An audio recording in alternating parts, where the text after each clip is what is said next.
على رسوله الكريم أما بعد فأعوذ بالله من الشيطان الرجيم بسم الله الرحمن الرحيم لن ينال الله لحومها ولا دماؤها ولكن يناله التقوى منكم سورة الحج জামিয়া রশিদিয়া গোয়ালখালী খুলনা পবিত্র জিলহজ মাস এবং কোরবানি প্রসঙ্গে জাতির উদ্দেশ্যে কিছু সংক্ষিপ্ত আলোচনা পেশ করা হইতেছে। আল্লাহ তাআলার নিকট দিনসমূহের মধ্যে জিলহজ মাসের প্রথম 10 দিনের ফজিলত সবচেয়ে বেশি এবং এ প্রসঙ্গে আল্লাহ রাব্বুল আলামিন পবিত্র কালামুল্লাহ শরীফের মধ্যে বলেছেন আল ফাজর ওয়া লায়ালিন আশর। আল্লাহ তাআলা যে ওয়া লায়ালিন আশর বলেছেন, মুফাসসিরিনে কেরাম বলেন এর দ্বারা উদ্দেশ্য হলো জিলহজ মাসের 10 দিন। এই 10 দিনের গুরুত্ব বোঝানোর জন্য আল্লাহ তাআলা 9 রাত্র বা 10 রাতের কথা উল্লেখ করে শপথ করেছেন। মাজমাউজ জাওয়ায়েদ কিতাবের মধ্যে আত-তারগীব ওয়া তারহিব কিতাবের ভিতরে আসছে এই 10 দিন দিনের বেলায় যে ব্যক্তি কোনো আমল করে আল্লাহ রাব্বুল আলামিন প্রত্যেকটা আমলের বিনিময়ে তাকে 1000 সওয়াব দান করে এবং রাতের বেলায় যদি কেউ কোনো আমল করে ওই আমলের সব আল্লাহ তাআলা 700 গুণ পর্যন্ত বৃদ্ধি করে। আর আরাফার দিন যদি কোনো ব্যক্তি কোনো নেক আমল করে রাসূলুল্লাহ সাল্লাল্লাহু আলাইহি সাল্লাম বলেন প্রত্যেকটি নেক আমলের বিনিময়ে তাকে আল্লাহ তাআলা 10,000 নেকি দান করে। এমনিভাবে বুখারী শরীফে রাসূল করিম সাল্লাল্লাহু আলাইহি ওয়াসাল্লামের কাছে এই কোরবানির বিষয়ে এবং জিলহজ মাসের বিষয়ে এবং জিলহজ মাসের 10 দিনের ফজিলতের বিষয়ে জিজ্ঞাসা করা হলে আল্লাহর নবী বলেন, জিলহজ মাসের এই 10 দিনের আমল আল্লাহ তাআলার কাছে অন্য সকল দিন এবং রাত্রের আমলের চেয়ে বেশি দামি এবং প্রিয়। সাহাবারা প্রশ্ন করেন, জিহাদ, যদি কেউ জিহাদের রত থাকে সেক্ষেত্রেও কি তার চেয়ে এই 10 দিনের আমলকারীর সব বেশি হবে? আল্লাহর নবী বলেন, হ্যাঁ, এই 10 দিনের আমলকারীর সব মুজাহিদের জিহাদের চেয়েও বেশি। এজন্য এই 10 দিন আমাদের বেশি বেশি করে নেক আমলে অংশগ্রহণ করা, সময় ব্যয় করা। মাজমাউজ জাওয়ায়েদ হাদিসের কিতাব রাসূলুল্লাহ সাল্লাল্লাহু আলাইহি সাল্লাম থেকে বর্ণিত যে জিলহজ মাসের 10 দিনের আমল আল্লাহ তাআলার কাছে সবচেয়ে বেশি প্রিয় এবং দামি।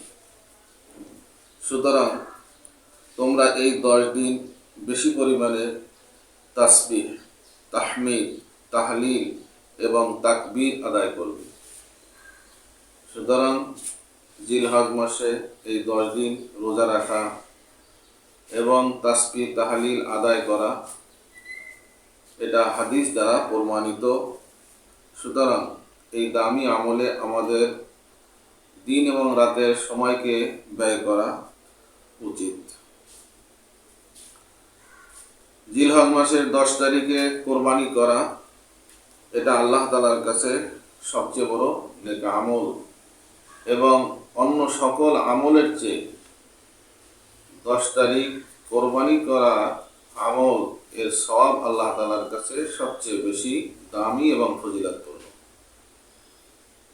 হাদিসে পাকে রাসূলুল্লাহ সাল্লাল্লাহু আলাইহি সাল্লাম থেকে বর্ণিত, তিরমিজি মিশকাতের বর্ণনা, কোরবানিদাতার পশুর রক্ত জমিনে পড়ার আগে এর সওয়াব আল্লাহ তাআলার কাছে পৌঁছে যায়। আল্লাহর নবী বলেন, সুতরাং তোমরা সন্তুষ্ট মনে আল্লাহ তাআলাকে রাজি খুশি করার উদ্দেশ্যে কোরবানি করবে।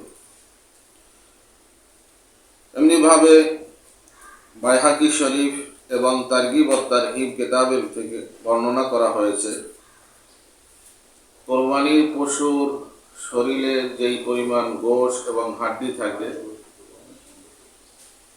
কিয়ামতের দিন আল্লাহ রাব্বুল আলামিন সেটাকে তার নেকির সাথে ওজনে পরিণত করবে।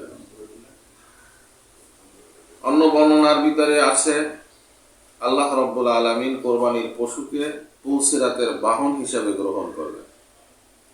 সুতরাং আমরা যারা সমর্থবান তারা কোরবানি আদায় করব।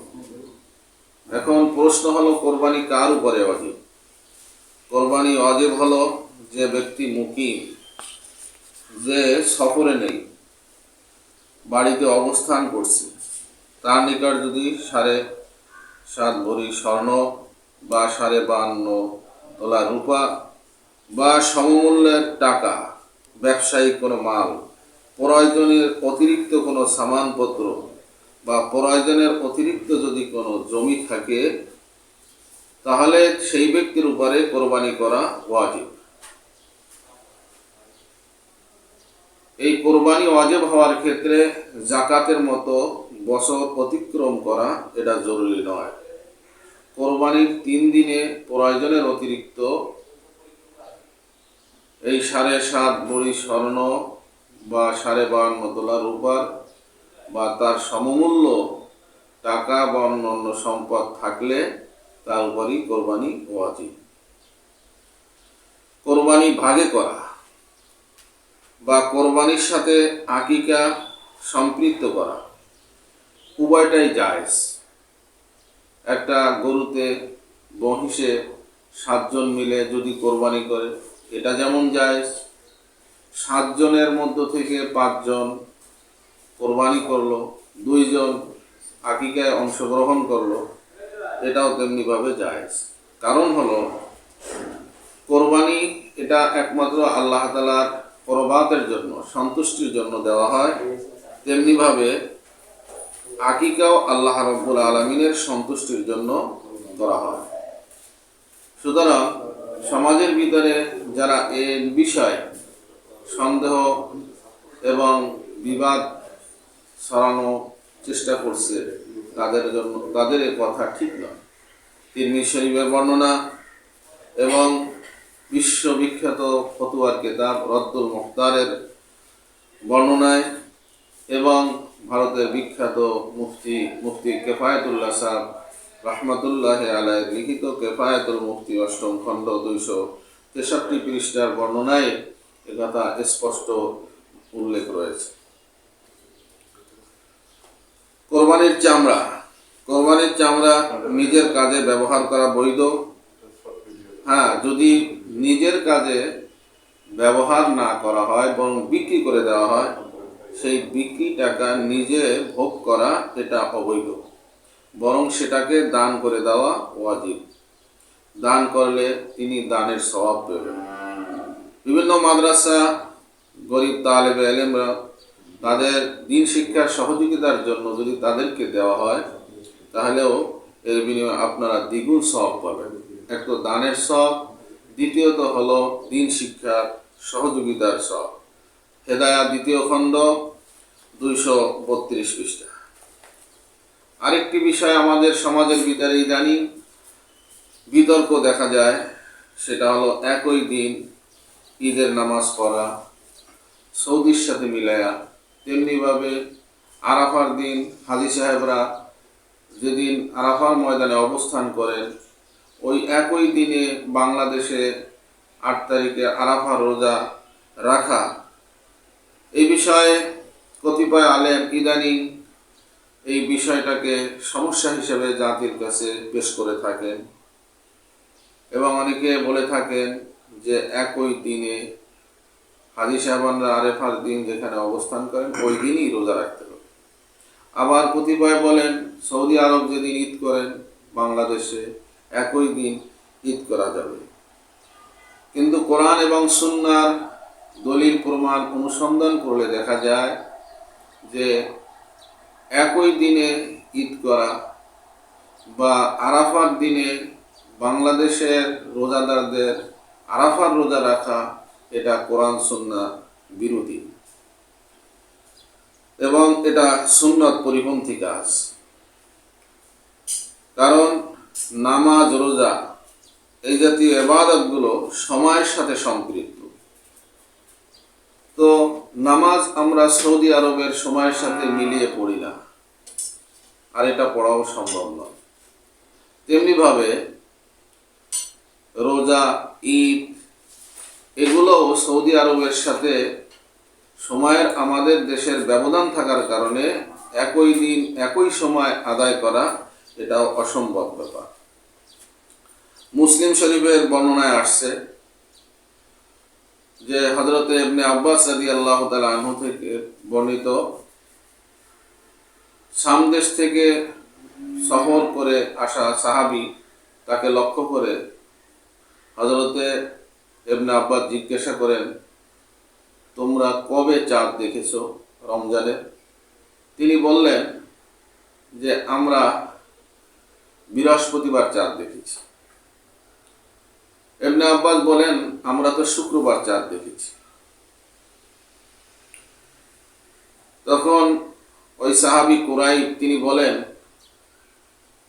যে আমি কি শামের সাথে মিলিয়ে রোজা রাখতে থাকবো এবং ঈদ করব যেদিন তারা ঈদ করেন? ইবনে আব্বাস বলেন যে হ্যাঁ, তুমি তোমার মতো রোজা রাখবে আর আমরা আমার মতো রোজা রাখবো, কারণ আমরা চাঁদ দেখেছি একদিন পরে। সুতরাং যদি আমরা চাঁদ দেখতে না পাই তাহলে আমরা 30 দিন পূর্ণ করব, অতঃপর আমরা ঈদ করব। তেমনিভাবে বুখারী শরীফ 1909 হাদিসের ভিতরে উল্লেখ আছে, রাসূলুল্লাহ সাল্লাল্লাহু আলাইহি ওয়াসাল্লাম তার ঈদ এবং রমজানের রোজা সম্পর্কে হযরত আয়েশা সিদ্দিকা রাদিয়াল্লাহু তাআলা আনহা বলেন যে আল্লাহর নবী চাঁদ না দেখলে তিনি 30 দিন পূর্ণ করে তারপরে ঈদের নামাজ আদায় করতেন। তিরমিজি শরীফ হাদিসের মধ্যে আসছে, রাসূলুল্লাহ সাল্লাল্লাহু আলাইহি সাল্লাম বলেছেন, লিকুল্লি বালাদিন রুইয়াতাহু, প্রত্যেক দেশের চাঁদ ওই দেশের লোকজনের রোজা রাখা এবং ঈদ উদযাপন করার জন্য জরুরি। সুতরাং এক দেশের চাঁদ আর এক দেশের চাঁদ এবং দেখার জন্য যথেষ্ট নয়।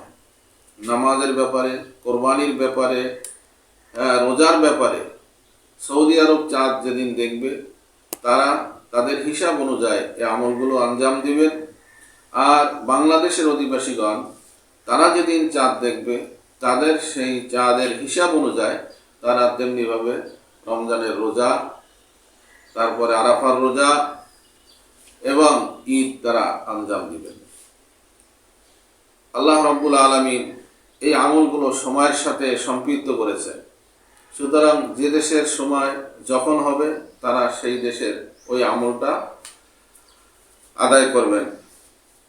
আল্লাহ রাব্বুল আলামিন বলেন, ইয়াসআলুনাকা আনিল আহিল্লাহ, হে নবী আপনার কাছে চাঁদ সম্পর্কে জিজ্ঞাসা করে, কুল হিয়া মাওয়াকিতু লিন্নাস, আপনি বলে দিন এটা মানুষের সময় নির্ধারণের জন্য এবং অল হজ, হজের উদ্দেশ্যে আল্লাহ তাআলা সৃষ্টি করেছেন, এটা দান করেছেন।